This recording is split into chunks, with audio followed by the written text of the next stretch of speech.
कपड़े धोने वाली बहू। शादी के पहले से ही विभा को कपड़े धोने का बड़ा शौक था। कभी नल के नीचे तो कभी तालाब के पास। अरे मेरी नीली वाली लुंगी नहीं दिख रही है। विभा की अम्मा, कहाँ रखी है लुंगी? अरे वो तो विभा ने परसों ही धोकर रखी थी आपकी अलमारी में, देखो वहीं होगी। वो ना मैंने आज धो दी, मुझे लगा कि गंदी हो गई होगी। अरे कैसे गंदी हो गई थी? उसे तो मैंने पहना भी नहीं। हे भगवान, इस लड़की के कपड़े धोने की आदत से परेशान हो गया हूँ मैं। जितना तो घर में राशन नहीं आता, उससे कहीं ज्यादा डिटर्जेंट पाउडर का खर्चा है। इसकी शादी करवा दो, शादी जाए अपने घर में ही करे काम, फिर चाहे घर के कपड़े धोने हो या पूरे गांव के।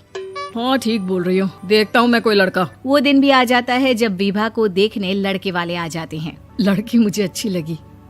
होने वाली सास कहती है, बेटी अगर कुछ पूछना है तो पूछ लो। वैसे तो हमारी लड़की बहुत ही शर्मीली है, जो बोल दो वो मान लेती है, इसे क्या पूछना होगा। अरे कैसी बात कर रही हो माँ, मुझे इन लोगों के घर रहना है, सवाल तो कई है। हाँ हाँ बेटा, पूछ लो ना, क्या पूछना है। आप लोगों के घर कपड़े कौन धोता है? सास का मुंह बन जाता है। देखो, अगर तुम ये कहना चाहती हो कि तुम्हें कपड़े धोने नहीं आते तो सुन लो, कपड़े मैं ही धोती हूँ, लेकिन तुम्हारे आ जाने के बाद मैं रुमाल तक नहीं धोऊंगी। अरे चुप रहना भाग्यवान, बहू बेचारी घर आई नहीं, उसे डराना शुरू कर दिया। वो क्या है ना बिटिया, अभी तक तो ये कल्लू की माँ ही धोती थी, लेकिन अब तुम्हारे पापा तो दहेज में वॉशिंग मशीन देंगे ही। तभी विभा की माँ बोल पड़ती है, सवाल भी पूछा तो क्या। वैसे भाई साहब, मशीन की तो फिर भी कपड़े धोने की कैपेसिटी होती है। मतलब जो बिटिया दे रहे हैं ना विभा, इसे कपड़े धोने का बहुत शौक है। ये आप लोगों के क्या, आस पड़ोस गांव मोहल्ले सबके कपड़े धो दे और उफ तक ना करे। बाहर देखा नहीं आपने कितने कपड़े सूख रहे हैं? सब हमारी बिटिया ने ही तो धोए हैं। बस भी करो ना माँ, शर्म आ रही इतनी तारीफ सुनकर। और तो और एक दाग निकाल कर दिखाओ तो मान जाऊं। हाँ अच्छा, माफ करना बेटा, मैंने गलत समझा।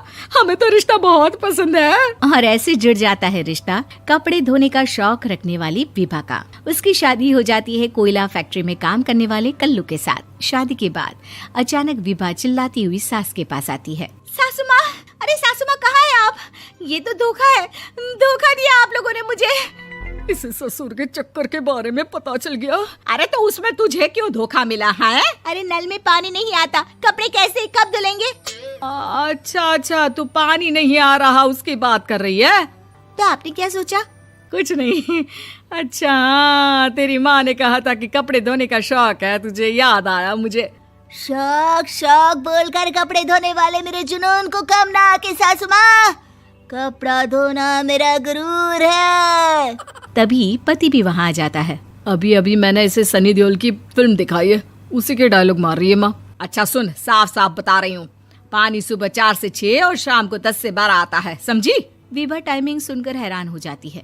ये क्या भूतों का मोहल्ला है?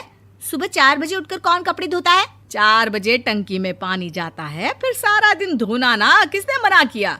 अरे कैसी बात कर रही हैं? 200 लीटर की टंकी में कितने कपड़े धो लूंगी मैं? सुबह ही उठ जाऊंगी मैं। अब क्या था, विभा सुबह 4 से लेकर रात के 12 बजे तक कपड़े ही धोती रहती। एक रोज सास पड़ोस से निकलकर कहीं जा रही होती है कि साथ वाली कहती है, हाँ कल्लू की माँ, जरा ये बताओ कि 2 साड़ी है, 2 ब्लाउज और एक पेटीकोट और एक नाड़े वाला लंबा कच्छा।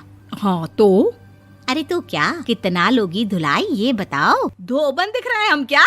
हमारे पति सरकारी नौकरी से अभी रिटायर हुए हैं और बेटा सुपरवाइजर है कोयला फैक्ट्री में। धोबन समझ रखा है हमें? हाय रे कल्लू की अम्मा, माफ कर दो, वो तो मोहल्ले में यही सब बता रहे थे कि तुमने बहू को कपड़ा धुलवाने के काम में लगा दिया है। सास को पड़ोसन की बात सुनकर गुस्सा आ जाता है। वो घर पहुंचती है जहां घर के बाहर ही इतने सारे कपड़े सूख रहे होते हैं जितने कि किसी धोबन के घर पर। अरे ओ कल्लू की दुल्हन, बाहर निकल। माँ जी यहीं आ जाओ, बाथरूम में चादर धो रहे हैं हम। अरे अभी हम धोते हैं, तुमको बाहर निकलो। ये आस पड़ोस वाले बोल रहे हैं कि हम बहू से कपड़े धुलवा कर उसे कपड़ा धोने वाली बना दिए हैं। अरे छोड़ो ना माँ जी, किन लोगों की बातों में आती हो? आस पास के लोगों का तो काम ही होता है कि वो किसी तरह सास बहू को लड़ा दे। बहू सारे घर के कपड़े धोती है, ये क्या कम है? बोलिए। सास को भी लग जाता है कि वो बहू का ये सनकीपन नहीं छुड़वा सकती, इससे अच्छा है कि खुद ही चुप हो जाए। एक रोज सास और बहू मंदिर जाते हैं, जहाँ सास की साड़ी वहाँ खड़ी भीख मांगने वाली से मिलती है। माँ जी क्या बात है, आपकी साड़ी उस भिखारन से कितनी मिल रही है ना? हाँ हाँ देखो तो, दोनों की साड़ी मिल रही है। क्या बात है कल्लू की अम्मा, तुम खुद को तो अफसर की बीवी बताती हो और ऐसी सिंपल सी प्लेन साड़ी पहनकर घूमती हो। सिंपल और प्लेन नहीं है ये साड़ी। तो क्या सोने के धागे से फूल बने हैं? कुछ भी सासू माँ, कुछ भी। हाँ बने थे इस साड़ी में सोने के धागे से फूल। मेरे पति लेकर आए थे मद्रास से स्पेशली मेरे लिए 10,000 की। ताहे भाई साहब इस भिखारन के लिए भी सेम टू सेम साड़ी लेकर आए होंगे 10,000 की।